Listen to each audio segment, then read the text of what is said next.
4 ফেব্রুয়ারি 2019। শীতের আমেজ তখনও পুরোপুরি কাটেনি। মহারাষ্ট্রের জলগাঁও জেলার চাহারি গ্রামের এক সাধারণ মানুষ নিজের কাজে জঙ্গলের দিকে যাচ্ছিলেন এবং ঠিক সেই সময় ঝোপের আড়ালে একটা অদ্ভুত জিনিস দেখে তার পা থমকে গেল। স্যাঁতস্যাঁতে মাটির উপরে পড়ে আছে একটা মানুষের কাটা পা। লোকটা ভয়ে ভয়ে একটু কাছে এগিয়ে গেলেন। ওই কাটা পায়ের ছোট সাইজ দেখে স্পষ্ট বোঝা যাচ্ছিল এটা কোনো 12-13 বছরের বাচ্চার পা। চারিদিকে রক্ত জমে কালচে হয়ে গেছে। ভয়ে কাঁপতে কাঁপতে তিনি গ্রামে ফিরে গেলেন এবং খবর দিলেন বাকি সবাইকে। মুহূর্তের মধ্যে স্পটে এসে হাজির হলো পুলিশ। যদিও মানুষ ভেবেছিল এটা কোনো তান্ত্রিকের কাজ, তবে পুলিশ যখন তদন্ত শুরু করলো তারা নিজেরাও কল্পনা করতে পারেনি যে এই একটা কাটা পা তাদের এমন এক কুৎসিত সত্যের সামনে নিয়ে দাঁড় করাবে যা জানলে পৃথিবীর সব থেকে পবিত্র সম্পর্ক, একজন মা আর তার সন্তানের সম্পর্ক, সেই সম্পর্কের উপর থেকেও আপনার বিশ্বাস উঠে যাবে। নমস্কার, আমি অপূর্ব। আমাদের প্রত্যেকটা মানুষের জীবনেই মা হলো একটা নিরাপদ আশ্রয়। এই পৃথিবীর সমস্ত ভালোবাসা যেখানে এসে সঞ্চয় হয়। পৃথিবীর সব বিপদে মা হচ্ছে আমাদের কাছে একটা অদৃশ্য ঢাল। কিন্তু বিশ্বাস করুন, আজকের এই কেসটা শোনার পর আপনিও ভাবতে বাধ্য হবেন যে লালসা আর লোকলজ্জার ভয় একটা মানুষের বিবেককে ঠিক কতটা অন্ধ করে দিতে পারে। নিজের রক্ত, নিজের সন্তানকে মানুষ কিভাবে বলি দিতে পারে, তাও আবার নিজের গোপন পাপ আড়াল করার জন্য। চলুন আর দেরি না করে শুরু করা যাক আমাদের আজকের case, the case of killer mother. কিন্তু ভিডিওটা শুরু করার আগে আমি যেমন সব সময় বলি, আপনার জন্য একটা ছোট্ট কাজ। আপনি যদি এখনো আমাদের এই চ্যানেলটাকে সাবস্ক্রাইব না করে থাকেন, তাহলে ওই যে লাল রঙের সাবস্ক্রাইব বাটনটা দেখতে পাচ্ছেন, প্লিজ ওটাকে টিপে দিন। আমরা অলরেডি 1,50,000 মানুষের একটা বিরাট বড় পরিবার হয়ে গেছি। এবার আমাদের 2 লাখ হতে আর মাত্র 50,000 সাবস্ক্রাইবার বাকি। তাই প্লিজ যারা যারা আমাদের এই ভিডিওগুলো নিয়মিত দেখেন এবং আমাদের ভিডিও আপনাদের ভালো লাগে, তারা প্লিজ চ্যানেলটাকে সাবস্ক্রাইব করে দেবেন। এই সাবস্ক্রাইবটা আপনার কাছে ফ্রি হলেও আমাদের কাছে কিন্তু বিরাট বড় মোটিভেশন। সাবস্ক্রাইব করে দিয়েছেন তো? চলুন এবার ভিডিও শুরু করা যাক। এই চাহারি গ্রামেরই একটা ছোট্ট পরিবার। পরিবারের সদস্য ছিল মোট 4 জন। ডোগরু পাটিল আর তার স্ত্রী গীতাবাই, তাদের 12 বছরের এক ছেলে মঙ্গেশ আর তার ছোট মেয়ে। ডোগরু পাটিল ছিলেন একজন সাধারণ দিনমজুর। সারাদিন হাড়ভাঙা খাটুনি খেটেই তার সংসার চলত। আর 5টা সাধারণ মধ্যবিত্ত পরিবারের মতোই হাসি কান্নায় দিন কাটছিল তাদের। কিন্তু হঠাৎ করে একটা শনিবার সবকিছু তছনছ করে দিল। তারিখটা ছিল 2 ফেব্রুয়ারি 2019।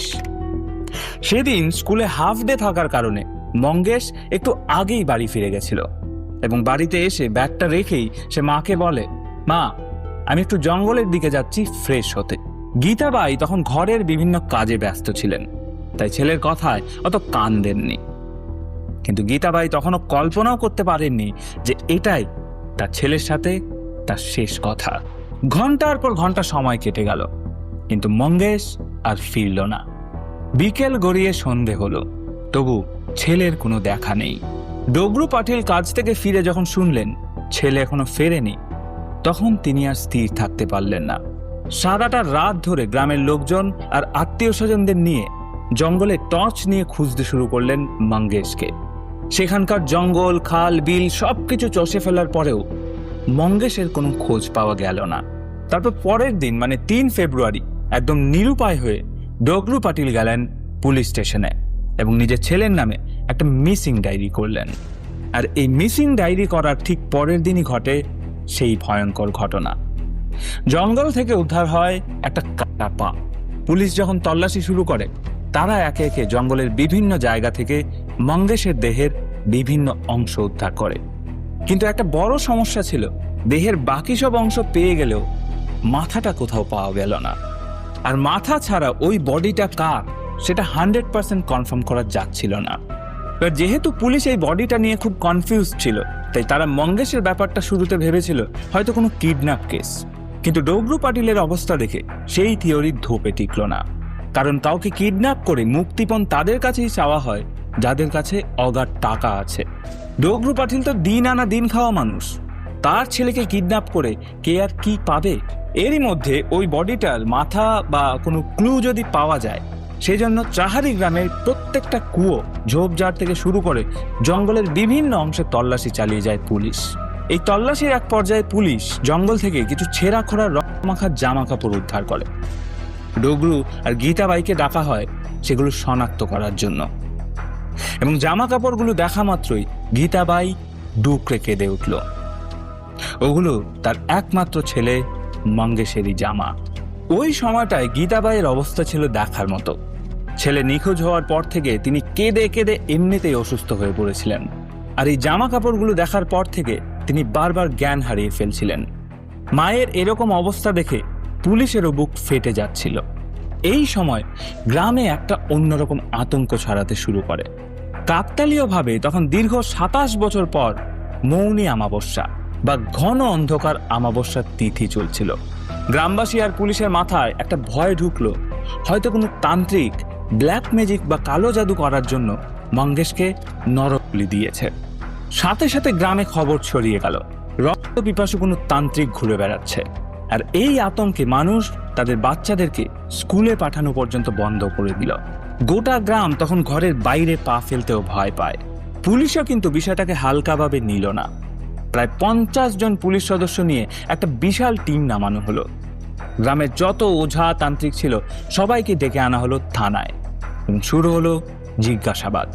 তন্ন তন্ন করে খোঁজা হলো সবার আস্তানা, কিন্তু দিনের পর দিন পার হয়ে যাওয়ার পরেও কোনো ক্লু পাওয়া গেল না। পুলিশ তখন একদম বিষ বাউ জলে। খুব নৃশংসভাবে খুনটা যে হয়েছে সেটা একদম পরিষ্কার, কিন্তু কে খুন করেছে বা কে খুন হয়েছে সেটা এখনো জানা বাকি।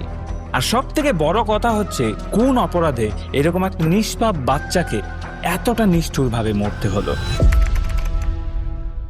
মঙ্গেশের খুনি কে হতে পারে বা কেন তাকে নরবলি দেওয়া হলো, এইসব প্রশ্নের উত্তর খুঁজতে খুঁজতে পুলিশের অবস্থা তখন নাজেহাল। তদন্তের চাকা যখন একদম থমকে গেছে, তখন পুলিশ ঠিক করলো এবার একদম অন্যরকম ভাবে এগোতে হবে। পুলিশ এবার এই কেসে তাদের সব থেকে বিশ্বস্ত সঙ্গী অর্থাৎ ট্রেন্ড ইনভেস্টিগেশন ডগ বা গন্ধ শুকে অপরাধী ধরার কুকুর নিয়ে এলো। যে জঙ্গল থেকে মঙ্গেশের পায়ের অংশ পাওয়া গিয়েছিল সেখান থেকেই কুকুরটাকে গন্ধ শোকানো শুরু হয়। কিন্তু অবাক করা বিষয় হচ্ছে, কুকুরটা গন্ধ শোকার পর জঙ্গলের গভীরে না গিয়ে সোজা চলে গেল মঙ্গেশের নিজের বাড়ির সামনে। পুলিশ ভাবলো মঙ্গেশ তো এই বাড়িতেই থাকতো, তাই হয়তো ওর পায়ের গন্ধে কুকুরটা বারবার ওর নিজের ঘরের দিকেই ফিরে আসছে। কিন্তু যখন দ্বিতীয়বার ওই একই ঘটনা ঘটল, তখন অভিজ্ঞ পুলিশ অফিসারদের কপালে একটা চিন্তার ভাঁজ দেখা গেল। কারণ এই ধরনের ইনভেস্টিগেশন ডগরা সাধারণত অপরাধীর রুট বা লাশের গতিপথ ফলো করে, বাড়ির লোকেদের গায়ের গন্ধের নয়। যাই হোক, এরপর পুলিশ ডিজিটাল প্রমাণের দিকে নজর দেয়। চাহারি গ্রামটা খুব ছোট হওয়ার কারণে সেখানে সেভাবে সিসিটিভি ক্যামেরা ছিল না। তবে গ্রামের একদম শেষ মাথায় একটা জুয়েলারি দোকান ছিল। পুলিশ সেই দোকানের সিসিটিভি ফুটেজ চেক করতে গিয়ে একটা বেশ অদ্ভুত ব্যাপার দেখতে পায়। পুলিশ সেই ফুটেজে দেখতে পায় 13ই ফেব্রুয়ারি একজন ভিখারি কাঁধে একটা বিশাল ভারী ব্যাগ নিয়ে খুব সন্দেহজনকভাবে রাস্তা দিয়ে হেঁটে যাচ্ছে। এই সময়টা কিন্তু সেই সময় যখন গ্রামের সবাই মঙ্গেশকে খুঁজতে ব্যস্ত, অথচ এই লোকটা নিজের মতো ব্যাগ নিয়ে চলে যাচ্ছে। তো পুলিশের মনে বদ্ধমূল ধারণা হলো মঙ্গেশের যে মাথাটা খুঁজে পাওয়া যাচ্ছে না সেটা হয়তো ওই ব্যাগের ভেতরেই ছিল। তাড়াতাড়ি করে একজন স্কেচ আর্টিস্ট ডেকে সেই ভিখারির একটা ছবি বা স্কেচ তৈরি করা হলো, এবং মুহূর্তের মধ্যে সেই স্কেচ পুরো জলগাঁও ডিস্ট্রিক্টে ছড়িয়ে দেওয়া হলো। এমনকি এই লোকের সন্ধান দিতে পারলে নগদ পুরস্কারের ঘোষণাও করে দেওয়া হলো। কিন্তু দুর্ভাগ্যবশত মাসের অর্ধেক সময় কেটে যাওয়ার পরেও ওই ভিখারির কোনো খোঁজ পাওয়া গেল না। এবং এইভাবে যখন তদন্ত আবার গোলকধাঁধায় আটকে গেল, তখন পুলিশ একটা বিষয় নিয়ে সিরিয়াসলি ভাবতে শুরু করলো। পুরো গ্রাম তন্ন তন্ন করে খোঁজা হয়েছে, কিন্তু মঙ্গেশদের নিজের বাড়িটা সেভাবে চেক করা হয়নি, যেটা খুবই স্বাভাবিক। কারণ শোকার্ত পরিবারের প্রতি সম্মান দেখে পুলিশ অত গুরুত্ব দিয়ে ওই বাড়িটার তল্লাশি চালায়নি। এদিকে পুলিশ কুকুর কিন্তু বারবার ওই বাড়িটার দিকে ইশারা করছিল, এবং এরই মধ্যে প্রতিবেশীদেরকে জিজ্ঞাসাবাদ করতে গিয়ে পুলিশ সমাধান পাতিল নামের এক যুবকের নাম জানতে পারে। শোনা যায় সমাধান নাকি ওই বাড়িতে যখন তখন যাতায়াত করত। এবার পুলিশের সন্দেহ হলো হয়তো কোনো ক্লু ওই বাড়ির ভেতরেই আছে। তারা মঙ্গেশদের বাড়িটা খুব যত্ন সহকারে তন্ন তন্ন করে খুঁজলো। আলমারির তলা থেকে শুরু করে রান্নাঘর কিচ্ছু বাদ রাখা হলো না, কিন্তু ফলাফল সেই জিরো। বাড়িতে এমন কোনো চিহ্ন পাওয়া গেল না যা দিয়ে বোঝা যায় যে সেখানে কোনো মারামারি বা খুনের ঘটনা ঘটেছে। কিন্তু পুলিশ হাল ছাড়েনি। পুলিশ এবার সমাধান পাটিলকে থানায় তুলে নিয়ে এলো এবং শুরু হলো সমাধানের জিজ্ঞাসাবাদ। কিন্তু সেখানে গিয়েও পুলিশ একটা হোঁচট খায়। জানা যায় সমাধান আর কেউ নয়, ডগরু পাটিল অর্থাৎ মঙ্গেশের বাবার নিজের আপন ভাগ্নে। এবার নিজের মামার বাড়িতে তো একজন ভাগ্নে যখন তখন আসতেই পারে, বিশেষ করে যখন তারা একই গ্রামে থাকে। এতে সন্দেহ করার মতো কিছুই ছিল না। পুলিশ আবার গিয়ে পড়ল সেই অথই জলে। মঙ্গেশ নিখোঁজ হওয়ার পর থেকে যে রহস্য শুরু হয়েছিল তার জট যেন কিছুতেই খুলছে না। সমাধান কি সত্যি কিছু জানে, নাকি এই অন্ধকারের শেষ আরো গভীরে? সমাধান পাটিলকে বারবার জেরা করার পর ছেড়ে দিলেও পুলিশ অফিসারদের মনে খটকাটা কিন্তু থেকেই গেল। কেন পুলিশ কুকুর বারবার মঙ্গেশের বাড়ির দিকে যাচ্ছে? পুলিশ এবার ঠিক করলো সমাধানকে আটকে না রেখে তার উপর ছায়ার মতো নজর রাখতে হবে। আর এই নজর রাখতে গিয়েই তাদের চোখে পড়ে একটা অদ্ভুত প্যাটার্ন। পুলিশ দেখে সমাধান তার মামার বাড়িতে তখনই যায় যখন তার মামা ডগরু পাটিল কাজের জন্য বাইরে থাকে। এমনকি ডগরুর ছোট মেয়েটাও যখন স্কুলে থাকে তখনই সমাধান ওই বাড়িতে যায়। মামার অনুপস্থিতিতে মামির বাড়িতে ভাগ্নের এই ঘন ঘন যাতায়াতটা পুলিশের কাছে খুব উইয়ার্ড লাগে এবং এই প্যাটার্নটা বুঝতে পারার পরেই পুলিশ আবার তুলে নিয়ে যায় সমাধানকে এবং এবার তারা একটা সাইকোলজিক্যাল ট্রিক করে। সমাধানকে সোজাসুজি বলা হয়, আমরা সব জেনে গেছি, তোমার বাঁচার আর কোনো পথ নেই। পুলিশের আত্মবিশ্বাস দেখে সমাধানও ঘাবড়ে যায় এবং ভয়ে গড় গড় করে সবটা স্বীকার করে নেয়। কিন্তু সমাধান পুলিশকে যে সত্যিটা বলে সেটা শুনে পুলিশের চোখও কপালে উঠে যায়। জানা যায় মঙ্গেশের মা গীতাবাইয়ের সাথে তার নিজের ভাগ্নে সমাধানের একটা অনৈতিক শারীরিক সম্পর্ক গড়ে উঠেছিল এবং সেটা অনেকদিন আগেই।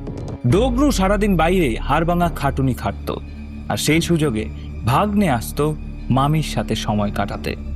এই সময় কাটাতে গিয়ে দুজনের সম্পর্কটা কখন বন্ধুত্ব থেকে শারীরিক দিকে চলে যায় সেটা হয়তো তারা নিজেরাও বুঝতে পারেনি। এদিকে যেহেতু তারা আত্মীয়, বা আত্মীয় বলা ভুল, নিজের ভাগ্নে, তাই এই ব্যাপারে কারোর কোনো রকম সন্দেহ হয়নি। কিন্তু দাঁড়ান, গল্পটা এখানেই শেষ নয়। সমাধানের একজন খুব কাছের বন্ধু ছিল যার নাম রাজেন্দ্র পাটিল। সমাধান তার সাথে তার মামির এই গোপন সম্পর্কের কথা বন্ধুর কাছে খুব গর্ব করে বলতো। সে রাজেন্দ্রকে একদম ডিটেলসে জানাতো তারা কিভাবে ঘনিষ্ঠ সময় কাটায়। আর এসব শুনে রাজেন্দ্রর মনেও কৌতূহল আর লালসা জাগে। সে সমাধানকে প্রস্তাব দেয় যে সেও গীতাবাইয়ের সাথে ঘনিষ্ঠ হতে চায়। এবার সমাধান বন্ধুর এই প্রস্তাবে বাধা দেওয়ার বদলে বরং তাকে সাহায্য করতে রাজি হয়ে যায়। সে গীতাবাইয়ের কাছে রাজেন্দ্রর ইচ্ছের কথা জানায় এবং আশ্চর্যজনকভাবে গীতাবাইও রাজি হয়ে যায় এবং এরপর থেকে গীতাবাই একই সাথে সমাধান আর রাজেন্দ্র দুইজনের সাথেই সম্পর্কে জড়িয়ে পড়ে। কিছু কিছু রিপোর্ট অনুযায়ী কোনো কোনো দিন তারা তিনজন একসাথেই বাড়িতে সময় কাটাতেন, আবার কখনো পালা করে সমাধান আর রাজেন্দ্র ওই বাড়িতে যেত। এবার এই তিনজনের এই গন্ডগোলের সম্পর্কে সবকিছু ঠিকঠাকই চলছিল, কিন্তু 2 ফেব্রুয়ারি 2019 তারিখে একটা অনাকাঙ্ক্ষিত ঘটনা ঘটে গেল। সেদিন ছিল শনিবার, মঙ্গেশের স্কুলে হাফ ডে, আর হাফ ডে ছিল বলে সে দুপুর 2টোর আগেই বাড়ি চলে আসে। এবার বাড়ির ভেতরে ওই সময় গীতাবাইয়ের সাথে ছিল রাজেন্দ্র এবং ওই মুহূর্তে রাজেন্দ্র এবং গীতাবাই কেউই আন্দাজ করতে পারেনি যে মঙ্গেশ এত তাড়াতাড়ি ফিরে আসবে। তাই ওরা দুজনে দরজায় খিল দিতেও ভুলে গিয়েছিল। মঙ্গেশ বাড়িতে ঢুকে দরজা ঠেলতেই এমন একটা দৃশ্য দেখতে পায় যেটা কোনো সন্তানের দেখা উচিত নয়। নিজের মাকে রাজেন্দ্রর সাথে ওই রকম আপত্তিকর অবস্থায় দেখে ওই 12 বছরের বাচ্চাটা একদম স্তম্ভিত হয়ে যায়। রাজেন্দ্র আর গীতাবাই মুহূর্তের মধ্যে বুঝে ফেলে যে আজ তাদের সব খেলা শেষ। মঙ্গেশ সব দেখে ফেলেছে, আর ও যদি ডগরু বা গ্রামবাসীদের কাছে গিয়ে বলে দেয় তবে তাদেরকে জেলে পর্যন্ত যেতে হবে। তার উপর সমাজে মুখ দেখানোর কোনো জায়গা থাকবে না এবং এই লোকলজ্জার ভয়ে রাজেন্দ্র হিতাহিত জ্ঞান হারিয়ে ফেলে। সে ওই ঘরের কোণ থেকে একটা ভারী কাঠের লাঠি বা ডান্ডা তুলে এনে মঙ্গেশের মাথায় আঘাত করে। মঙ্গেশ যন্ত্রণায় ছটফট করতে করতে মাটিতে লুটিয়ে পড়ে। মায়ের সামনেই মারা যায় এক 12 বছরের ছেলে। কিন্তু অদ্ভুতভাবে গীতাবাই একবারও তাকে বাঁচানোর চেষ্টা করে না। শুধু তাই নয়, ছেলে মারা গেছে দেখে দুঃখ পাওয়া তো দূর, বরং এরপর তারা দুজন মিলে সমস্ত রক্ত পরিষ্কার করে এবং মঙ্গেশের দেহটাকে একটা বস্তায় ভরে ঘরের একটা কোণে লুকিয়ে রাখে। এদিকে রাজেন্দ্র ভয় পেয়ে তৎক্ষণাৎ সমাধানকে ফোন করে ডেকে আনে এবং সমাধান আসার পর ওরা 3 জন মিলে একটা শয়তানি বুদ্ধি আটে। তারা ঠিক করে এই ব্যাপারটাকে এমনভাবে সাজাবে যেন মানুষ মনে করে কোনো তান্ত্রিক মঙ্গেশের নখ বলি দিয়েছে। এবং ওই দিন অন্ধকার নামার পর রাজেন্দ্র আর সমাধান মিলে বস্তাবন্দি করে মঙ্গেশকে নিয়ে চলে যায় জঙ্গলে। সেখানে প্রথমে কুড়োল দিয়ে তারা মঙ্গেশের দেহটাকে টুকরো টুকরো করে এবং জঙ্গলের বিভিন্ন জায়গায় ছড়িয়ে দেয়। আর এই কুড়োল ওদের হাতে কে তুলে দিয়েছিল জানেন? মঙ্গেশের মা গীতাবাই। এরপর এই নরবলির নাটকটা আরো পোক্ত করার জন্য মঙ্গেশের মাথাটা একটা গভীর গর্ত করে সেখানে পুঁতে রেখে দেয়, যাতে কেউ সেটা খুঁজে না পায়। ওদিকে বাড়িতে গীতাবাই কান্নাকাটি শুরু করে দেয় যে মঙ্গেশ স্কুল থেকে এসে টয়লেট করতে জঙ্গলে গিয়েছে এবং তারপর আর ফেরেনি। তো এইভাবে তদন্তের একদম শেষের দিকে খুনিদের স্বীকারোক্তি অনুযায়ী পুলিশ সেই নির্দিষ্ট গর্তটা খুঁজে বার করে এবং সেখান থেকে উদ্ধার করে মঙ্গেশের পচে যাওয়া মাথা। পরবর্তীতে ডিএনএ টেস্টের মাধ্যমে নিশ্চিত করা হয় যে ওটা মঙ্গেশেরই মাথা। পুলিশ এরপর গীতাবাই পাটিল, সমাধান পাটিল এবং রাজেন্দ্র পাটিলকে খুনের মামলা সহ বিভিন্ন ধারায় গ্রেফতার করে। আদালত তাদের জামিন আবেদন নাকচ করে দেয় এবং বর্তমানে এরা 3 জনই জেলে আছে এবং এই কেসটাও এখনো চলছে। এই পুরো ঘটনাটায় মঙ্গেশের বাবা ডগরু পাটিল পুরোপুরি ভেঙে পড়েছেন। মানুষ হিসেবে আমরা অনেককেই বিশ্বাস করি, কিন্তু ডগরু পাটিলের বিশ্বাসটা ছিল তার সব থেকে কাছের মানুষের উপর, তার স্ত্রী গীতাবাই, যাকে নিয়ে তিনি সংসার সাজিয়েছিলেন, আর তার ভাগ্নে সমাধান, যাকে নিজের সন্তানের মতোই ভালোবেসেছিলেন। তারাই শেষ পর্যন্ত তার পুরো জগৎটা ধ্বংস করে দিল। চাহারি গ্রামের মানুষ আজও এই নৃশংসতার কথা ভুলতে পারেনি এবং এই ঘটনার কথা মনে পড়লেই তারা শিউরে ওঠেন। তো এই ছিল আমাদের আজকের case, the case of killer mother. ভাবা যায় একজন মা শুধুমাত্র নিজের শারীরিক চাহিদার জন্য তার সন্তানের বলি দিয়ে দিল। সত্যি যদি আমি এই ধরনের ভিডিও না বানাতাম বা এই ধরনের কেস নিয়ে যদি চর্চা না করতাম, তাহলে এটা যদি আমাকে কেউ এসে বলতো, আমি হয়তো কোনোদিন বিশ্বাসই করতাম না যে এটাও কেউ করতে পারে। বাট ওই যে একটা কথা বলে না, truth is always stranger then fiction. তবুও আমার বারবার শুধু একটা কথাই মাথায় আসছে যে একজন মা কিভাবে এরকম হতে পারে, যে মা 10 মাস 10 দিন গর্ভে ধরে একজন সন্তানকে পৃথিবীতে নিয়ে আসেন, সেই মা নিজের পাপ গোপন করার জন্য নিজের সন্তানের রক্তে হাত ভেজাতে পারলেন। যাই হোক, এরকম কেস আমার মনে হয় না আমি আমাদের এই চ্যানেলে আর কভার করেছি। তো এই ভিডিওটা নিয়ে আপনাদের কি মতামত সেটা অবশ্যই কমেন্ট করে জানাবেন। আপনাদের প্রত্যেকটা মতামত আমার কাছে ভীষণ দামি। আর হ্যাঁ, যদি আমাদের এই চ্যানেলটাকে সাবস্ক্রাইব না করে থাকেন তাহলে প্লিজ সাবস্ক্রাইব করে দিন। আমরা 1,50,000 মানুষের বিরাট বড় পরিবার হয়ে গেছি, 2 লাখ হতে আর মাত্র 50,000 বাকি। যাই হোক, ভিডিওটা এখানে শেষ করছি। দেখা হচ্ছে অন্য কোনো ভিডিওতে। ততক্ষণ অবধি ভালো থাকবেন, সুস্থ থাকবেন, সাবধানে থাকবেন।